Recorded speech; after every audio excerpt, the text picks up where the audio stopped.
नमस्कार दोस्तों, मैं स्वागत करती हूं आपका अपने चैनल भारत ब्रेकिंग न्यूज में। नमस्कार साथियों, उजाना जिला जींद मामले में अब हालात और भी गंभीर हो गए हैं। सूत्रों के मुताबिक प्रशासन ने दबाव में आकर शांतिपूर्ण तरीके से अंबेडकर भवन नरवाना में धरना दे रहे समाज के लोगों को वहां से हटवा दिया है। भारी पुलिस बल तैनात कर दिया गया है और अंबेडकर भवन को खाली करवा लिया गया है।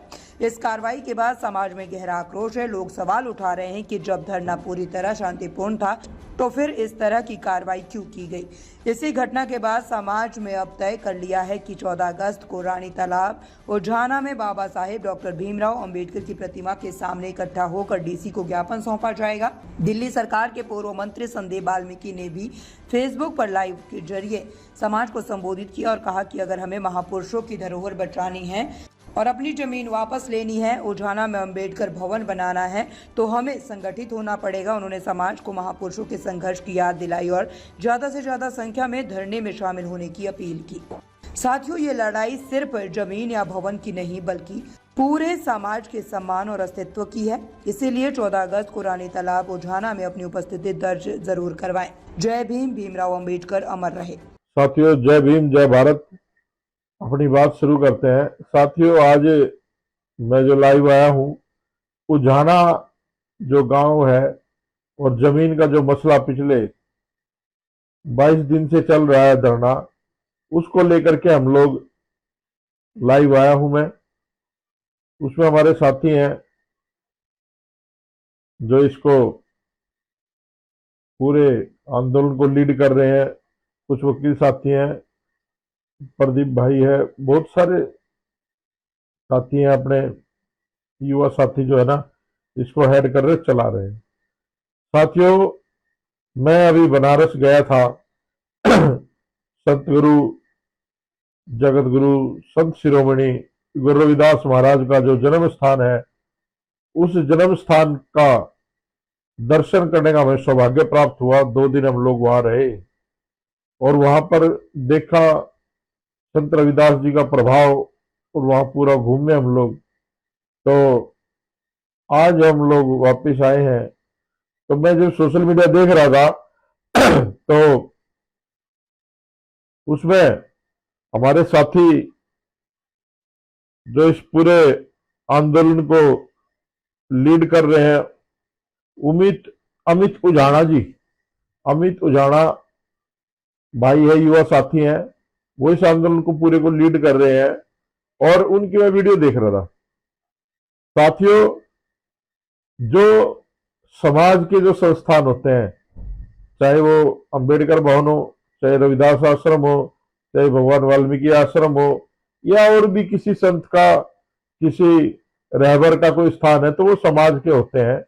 और ये बहुत ही दुर्भाग्यपूर्ण है कि जो लोग अपनी यात्रा जब लेकर के जा रहे थे, तो जब वो अम्बाड़ा पहुंचे, सीएम आवास तक वो जाना था, उजाना से पैदल यात्रा में वो गए थे और हम लोग भी उस यात्रा में शामिल हुए थे। तो जब वो लोग अम्बाड़ा पहुंचे तो वहां अम्बाड़ा में कुछ शरारती तत्वों ने, जो अपने आप को कहते हैं कि हम लोग समाज का काम कर रहे हैं, उन्होंने वहां पर उस शांतिपूर्ण यात्रा को उपद्रव में बदलने का प्रयास किया।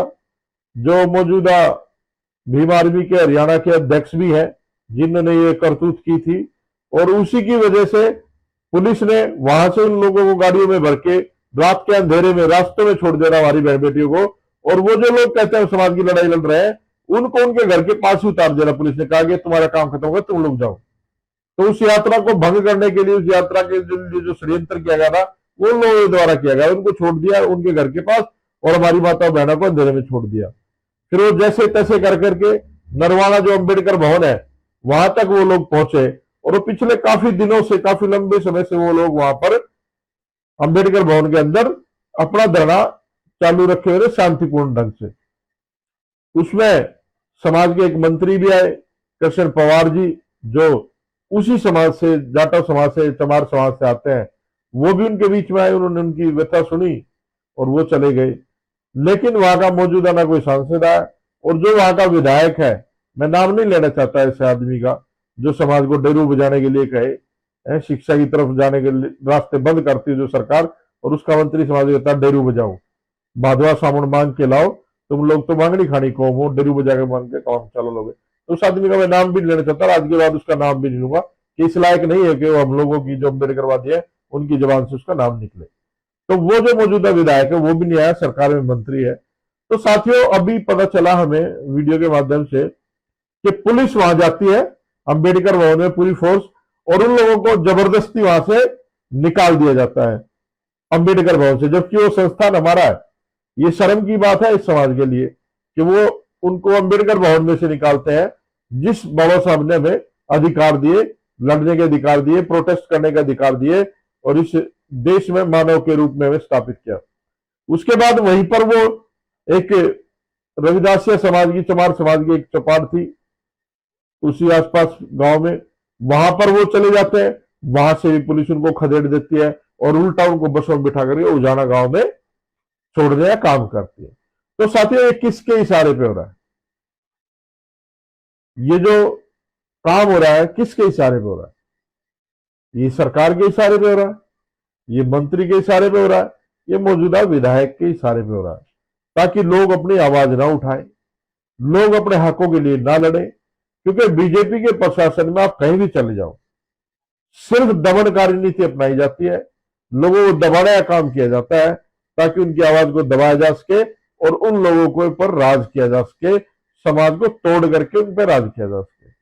तो साथियों मैं अमित भाई की वीडियो देख रहा था, उन्होंने अपील की है 14 अगस्त को इसी महीने की, जो रानी तालाब है वहां पर बाबा साहब अम्बेडकर का चौक है, वहां पर 9 बजे की अपील की है कि आप सब लोग वहां पर ज्यादा से ज्यादा संख्या में 9 बजे पहुंचे। और वो इसलिए पहुंचना आप लोगों को वहां पर कि वो डीसी वहां का वहां बैठता है जींद में, तो जींद में रानी तालाब के पास जो अम्बेडकर चौक है वहां एकत्रित होना है और डीसी को ज्ञापन देना है। उसके बाद आगे का जो फैसला होगा वो लोग तय करेंगे जो इस आंदोलन को हेड कर रहे हैं, और जो भी उनकी कॉल होगी हम लोग उस कॉल पे काम करेंगे। तो साथियों ये डर किस बात का है? मैं ये समझ नहीं पा रहा हूं कि ये डर किस बात का है। क्या चंद मुट्ठी भर अम्बेडकरवादी लोगों से इनको इतना डर लगता है? क्या ये लोग इतना डर चुके हैं कि अब ये अम्बेडकर को मानने वाले लोग जाग चुके हैं? तो साथियों आज आपको उनके साथ खड़ा होना पड़ेगा। आज उजाना का, सिर्फ उजाना का आंदोलन नहीं है, ये तमाम उन दबे कुचले शोषित पीड़ित लोगों का आंदोलन है जो इस देश में 2 दर्जे के नागरिक की जिंदगी जी रहे हैं। तो हमें बाबा साहब अम्बेडकर ने अधिकार दिया है एकत्रित होने का, संघर्ष करने का और इकट्ठा रह करके अपने हक और अधिकारों की लड़ाई लड़ने का। तो हम लोग डरने वाले दबने वाले नहीं है। इस डेयरी वाले मंत्री को भी कोई बताने वाला तो बता देना, और वो देख भी रहा होगा क्योंकि हम लोगों पर ज्यादा विशेष कर नजर रहती इनकी। तो मैं तो आज के बाद यही कहूंगा, डेयरी वाला जो मंत्री है ना, ये माता चुगानी बुगानी सारिया ने दो दाखले, इसको ज्यादा लंबे समय तक राजनीति में नहीं रहने देंगे।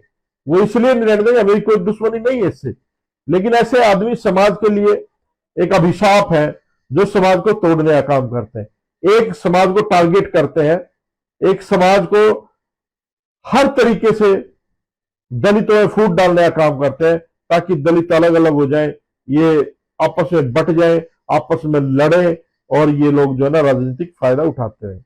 बीजेपी की नीति यही रही है, आरएसएस की नीति यही रही है, चाहे वो जाटों को छत्तीस बिरादरी से अलग करना हो या फिर अब चमारों को अलग करना हो और बिरादरी से, या मुसलमानों को करना हो, कल फिर ये वाल्मीकि को अलग करेंगे, फिर धानकों को अलग करेंगे, फिर खट्टिकों को अलग करेंगे, फिर पासी को अलग करेंगे और सब अलग अलग पिट के खुश होंगे। तो आज का जो समय है एकत्रित होने का समय है। आपको हमारी ये रिपोर्ट कैसी लगी कमेंट में अपनी राय जरूर बताएं। चैनल को सब्सक्राइब करें, वीडियो को लाइक और शेयर करें। और हाँ, बहुजन मीडिया को जिंदा रखने के लिए आपका आर्थिक सहयोग बेहद जरूरी है। अगर आपको हमारी पत्रकारिता पसंद आ रही है तो वीडियो की डिस्क्रिप्शन में दी गई हमारी UPI ID के जरिए हमें आर्थिक योगदान जरूर दें। आपका छोटा सा सहयोग बड़ी लड़ाई में हमारा हौसला बढ़ाएगा। जय भीम, जय भारत।